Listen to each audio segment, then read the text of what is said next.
நேர்மையான நியாயமான முதலமைச்சராக இருந்திருந்தால் திருப்பரங்குன்றம் விவகாரத்தில் தனது பதவியை ஸ்டாலின் ராஜினாமா செய்திருக்க வேண்டும் என புதிய தமிழகம் கட்சியின் தலைவர் கிருஷ்ணசாமி தெரிவித்துள்ளார்.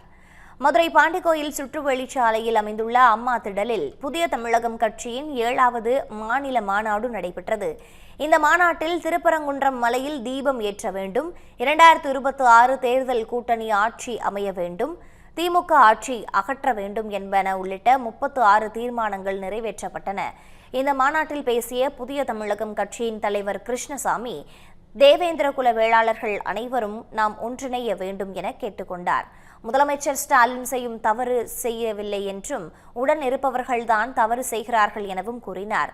திமுக ஆட்சி இருக்கும் வரை எந்த திட்டங்களும் மக்களை சென்று சேராது என குற்றம் சாட்டிய அவர், திமுக ஆட்சிக்கும் விடை கொடுப்பதுதான் ஒரே வழி என தெரிவித்தார். வெனிசுலா அதிபர் செய்த குற்றச்சாட்டை விட மிகப்பெரிய தவறுகளை தமிழக முதலமைச்சர் செய்துள்ளதாக குறிப்பிட்ட அவர், தமிழகத்தில் மது கடைகளை திறந்து வைத்துள்ள முதலமைச்சருக்கு என்ன தண்டனை கொடுப்பது என வினவினார். மேலும் ஆட்சியில் பங்கு தரும் கட்சியுடன் புதிய தமிழகம் கட்சி கூட்டணி அமைக்கும் எனவும் கிருஷ்ணசாமி அப்போது கூறினார்.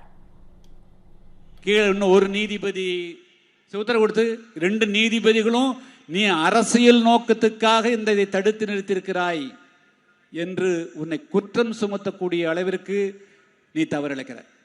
ஒரு உண்மையிலே நேர்மையான நாணயமான முதலமைச்சராக இருந்தால் நீ நேற்றே ராஜினாமா செய்து ஓடி இருக்க வேண்டும். ஆனால் அவர்கள் அப்படி போக மாட்டார்கள்.